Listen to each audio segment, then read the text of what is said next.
Hello and welcome back to the podcast. This is episode 65, and in this episode, I want to support you to understand and have a framework with which to sell your expertise to anyone. So whether you call it a discovery call, a chemistry call, or something else, the objective of conversations with ideal clients, leads, prospects, again, whatever you call those individuals that you're speaking to, the objective is the same.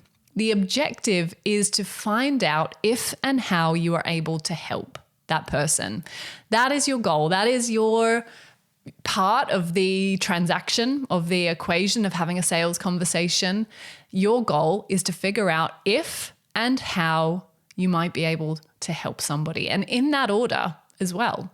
In that order, we need to first find out if we can help somebody. And if the answer to that part of the question is yes, then you're in a great position to understand how you can help that person and to give them the next steps. So we're going to use this episode to break down the process, the framework by which you take somebody through conversation on a journey to convert them into paying clients. And I say this to clients all the time, conversion or sales happens in the context of conversation, right? Conversion happens through conversation. And when we think about conversation, when you think about the context of a conversation with a friend or a family member or a partner or one of your children, whoever, somebody in the street, there is a back and forward. There's a dialogue. Conversation is about participation from both sides. Otherwise, it's a lecture. Okay, and we all know those types of people who just talk at you rather than really listening. So part of selling is also learning the art of conversation, learning how to speak when appropriate and learning how to listen when appropriate. And actually, as a little bit of a spoiler, a little bit of a top tip to start this episode, the secret to selling is really in the art of listening. If you can get good at listening, which I have to say the vast majority of people are not very good at, really listening, then you will be able to have the most effective sales conversation possible. Because when we listen, we really hear where our potential client is at. And when you really hear where your potential client is at, you are able to position the value that you have to offer in a way that actually makes sense to that person. Because again, the reason that most people are not ready to invest with you is not because your program is not right. It's not because the price is not right. It is because they don't fully understand the value that you have to offer. And that comes down from your side to articulation of that value. You are not communicating in a way that makes sense to your ideal client or your prospect. And the way to ensure that your articulation of value makes sense is to really listen. To listen and to hear where your ideal client is at right now, what they are actually struggling with, what their symptoms are, not what you think those symptoms are, but what those symptoms really actually are. And therefore, being able to respond in a way and to select language and use framing that compels your prospect to take action, where they don't give a second thought to any other alternative, that working with you is the only way. They come away from that conversation with a belief that change and transformation is possible because you listened and you responded to their concerns. So we're going to use a sales call, a discovery call, as an opportunity to identify that your prospect actually has the problem that you can solve. So that's that if part. We want to find out if we can help, and then we're going to talk about how. First, we need to find out whether the prospect actually has the problem that you can solve. The second thing that we want to use a sales call for is to establish their goal, to establish that they have a specific goal in mind. And we want to use this conversation to widen the gap between where that individual is right now and where they want to be in the future.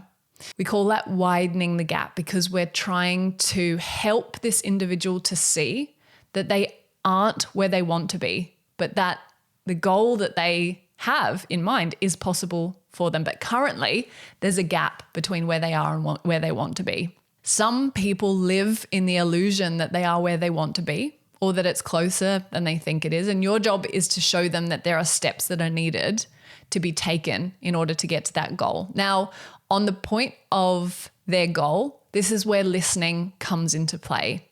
If your client, your ideal client, your prospect is telling you, for example, that they want to lose weight, your job on a sales call is not to talk them out of that goal. Your job, even if you don't believe that weight loss is the true goal that they should be pursuing, even if you think that in your expertise, the goal should be about body acceptance or body confidence, which is fantastic, which is a fantastic goal for you to teach your client, might make more sense and be more nourishing to them. Your goal in this conversation is not to project your view of what is possible onto an ideal client. Your goal is to listen and to respond to the goal that your ideal client is sharing with you. Not one that you are imagining for them, not one that you think is better for them, not one that you would prefer to help them with. To really allow them to be in the pursuit of what they believe is important to them.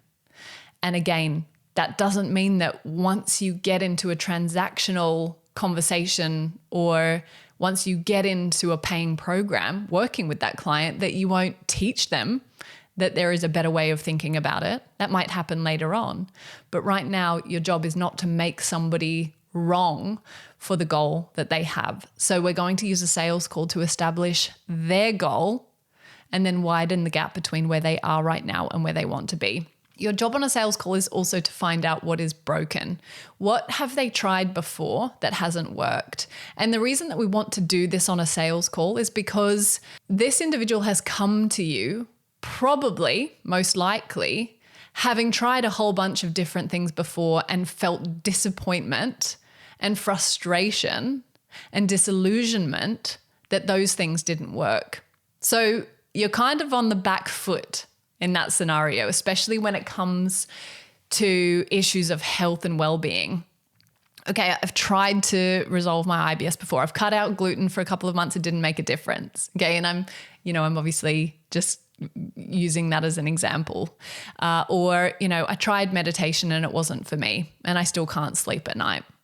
Okay, so how are you any different? How are you going to help me in a way that I haven't tried before is what they're thinking when they come to this conversation. So you need to understand, in order to best articulate how you are different, you need to understand what they have tried before that hasn't worked, what is broken, what is not working for them, what they find frustrating about diets or meditation or, therapy or approaches that, again, have left them feeling frustrated and disappointed.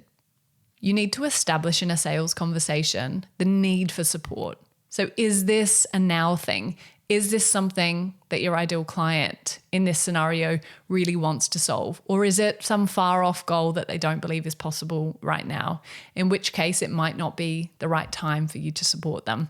And then our goal is obviously to use this opportunity to tell them the next steps and to not say you're going to follow up with that in an email. It's to tell them the next steps right now, to use that opportunity that you have right now in conversation to communicate what the next steps look like, how much it costs, how long the program is, what the results that they can anticipate are going to look like, what is possible for them if they put the things that you're teaching them into action. So if your sales call lacks structure, a few things can happen. You can spend more time than you should speaking rather than listening, and that is never going to convert a client into a paying client. You can spend more time speaking with a lead who is actually never going to convert into a paying client because you're not really listening to where they're at, that they're not a good fit for you, or that their goal is different to the one that you help your clients to achieve, or that it's not a now thing. So again, your goal is to really listen. And if you don't have a framework for a sales conversation, you can end up actually just using a discovery call to provide a free coaching session or a free advice session. And most of us have done this before, I'm sure you have as well, where your tendency is to start to solve the problem, to give this prospect next steps. and to give them the how, instead of explaining to them how you work with clients and that they will have to pay you to get your support. Okay, so not turning the sales call into a free service call. That's the tendency if you don't have a framework. If you don't have a clear framework for a sales call, then you might find that you have a few discovery calls that just don't convert into paying clients, and you get frustrated with yourself and you start thinking, I'm actually just not good at selling. I'm not good at this. I don't have what it takes to convert prospects into paying clients. Or it can feel like you are using a discovery call to try and convince somebody to buy from you. You are auditioning yourself. You are trying to tell them all of the reasons why they should work for you, or work with you, I should say, rather than the other way around, rather than you listening to find out whether they are the right fit for you as an ideal client. Again, because you haven't got a clear structure to have that conversation. So let's talk about 6 of the most compelling elements of a discovery call. If you don't have capacity right now to take notes, maybe you want to make some notes in your phone, because this will be a really helpful framework for you to have. We're going to go through 1 to 6, and I'm going to go through these quite quickly, and then perhaps I can elaborate on this in a little more detail on another call, because we've already covered a few really helpful things in terms of your mentality and thinking about a sales call in terms of the structure. So the first thing that you need to have a compelling sales call is certainty and confidence. If you do not believe that you can help this person, then they will not believe that you can help them. It's as simple as that. If you don't believe and have confidence in the value that you offer, then there is absolutely no way that your prospect is going to have that belief in you either. So it starts with you.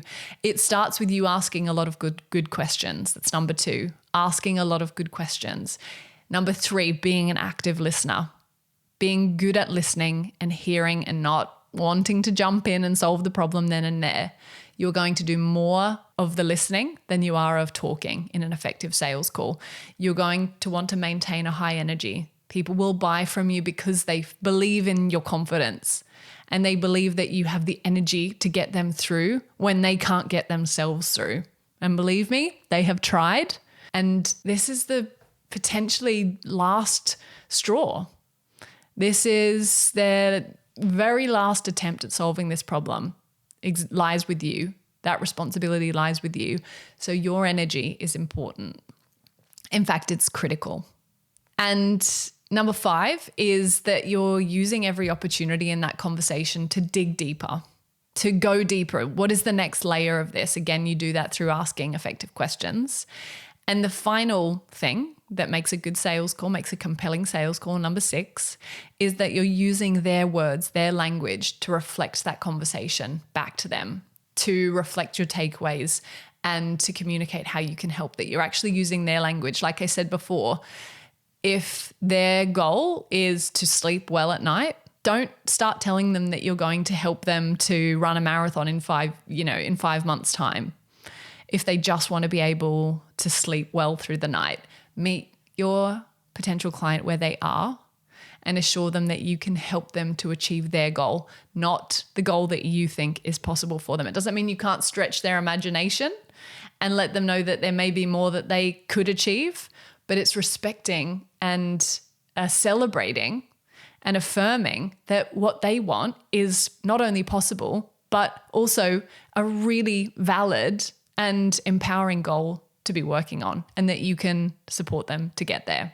So let's conclude with a framework for you to use on your next sales call. The first thing that I want you to do in an effective sales call is to identify the problem. Asking questions that help somebody to share with you that they have a problem that you can solve. So it might be something like, what are you currently experiencing that is causing you pain or discomfort? So we identify the problem. The second thing is that we widen that gap. Remember, I talked about widening the gap between where they are and where they want to be. So we're going to want to ask them, where do you want to get to? And off the back of the answer to that is, well, where are you now? And what are you struggling with right now? so that we can then fill in that gap. So this is where you want to be, and this is where you are right now. Is that right? And we clarify, we reflect it back to them using their language. So we've established that there's a problem, and we've widened the gap between where they are right now and where they want to be. The third thing that we're going to do is we're going to discover what's broken. We're going to find out what they've tried before that hasn't worked, i.e., have they tried this diet and that hasn't worked? Have they tried this modality of healing and it hasn't worked? Have they tried cutting out a certain food group and it hasn't worked? So that's number 3. Number 4 is to establish that there really is a need for this. Is there a need for your support? Or is this person caught up in their world of figuring it out and doing it for themselves? And that's as simple as asking the question. Is this something that you're looking for support right now to change? Are you ready and willing to do the work and take the action that will enable that change to happen? It's a great question to ask on a discovery call to find out, is this a now thing or is that a later thing? Number 5 is to assess their priorities, to really ask them whether change is a priority. So this sort of comes in tandem with the last one, establishing that there's a need for your support, asking, is this something that you would like help with? And then assessing it as a priority in number 5. Is this a now thing or is it a later thing? Those two things kind of come hand in hand. And then number 6 is, okay, now we've established that there's a problem. We've established that there's a gap between where you want to be and where you are right now. We've established that there is a need. We've established that something's broken about the way that you've been trying to do this before. And so what we're going to do to conclude a sales call is we're going to summarize all of that. I hear you. I can hear that you have this problem and these symptoms. I can hear that there is this goal that you're working towards where you imagine a life free of or full of, or where you see yourself as, and use their words to create that picture, to paint that picture of a brighter future. I can hear that you've tried all of these things and they haven't worked. And my goodness, that must be so frustrating. You must feel so disappointed, but there's hope. And this is the final piece. You're on the home stretch now in terms of an effective sales call. You have summarized everything back to your ideal client, to your prospect, and now it is time for you to offer them a new way of doing things because the old way that they've tried is broken. So what this comes down to is an ability to articulate your offer. Make an offer. My offer is this. I want to work with you over the next 6 weeks, 8 weeks, 10 weeks, whatever your program looks like, to help you to achieve this outcome that you want. And I know that I can support you with that because I've done it many, many times with other clients. Because that is what I'm trained to do. This is what I eat for breakfast. This is where your conviction and your belief comes into play. Your ability to say unequivocally that you are able to help them to solve this problem. And this is what the next steps look like. The next steps are that I will have you to complete a form where I get to know more about the nuances of your challenges, and that we set up our first call together where we start to work through your plan or your protocol or, have some testing done, whatever, however your program looks. That's a conversation for another day. But your job is to now articulate what that looks like. This is how we're going to work together. This is how I get results, and explaining what the next steps look like. So in order for us to move forward with this, what I will need from you is your first payment. You might take installments. You can either pay in full or you can pay in a 4-part payment plan. And the amount for that investment is speak your price. Let them know that you will be in touch to schedule the first call. Let them know that they will get support in the form of access to you via email, access to resources that you've created. Talk them through the value of your program, but most importantly, assure them that you are going to get them to the result that they desire. Now, there's a responsibility piece here. There's a nervousness about this conviction that you need to deliver these next steps with, that is a little voice in your head that says, well, I can't make any guarantees. I can't make any promises. No, you can't. You cannot guarantee someone an outcome. The reason that you can't guarantee somebody an outcome is that you cannot go to their house and hold their hand and make sure that they do the things that you've asked them to do or recommended to them to do. So your job is to give them all the next steps and to tell them that you are going to support them and give them all of the tools and resources and coaching and support and guidance that they need to achieve this outcome. There's a difference. You're not going to guarantee the outcome, but you are going to give them everything that they need to get that outcome. The rest is up to them. You don't need to say that, but you do need to frame your delivery of that part of the transaction as ethical and truthful. And when you can do that in a way that you can really get behind, that conviction and that belief will be true for you. And it will therefore also be true for the person on the receiving end of that sales call or that discovery call. I believe you is what we want them to be thinking. I believe you that you are going to give me everything that I need to get to the result that I desire. So in this episode, I've helped you to understand a framework for having an effective sales call.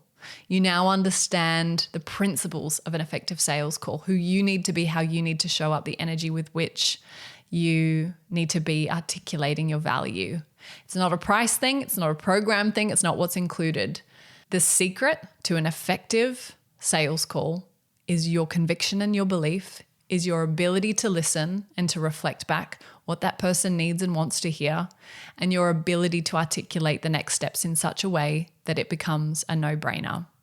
I'd love for you to put these things into practice. Let me know how you go on your next discovery call. I always love hearing from you. Drop me a message. Let me know if this episode was useful. And in the meantime, I look forward to being with you again on the next episode. See you guys really soon.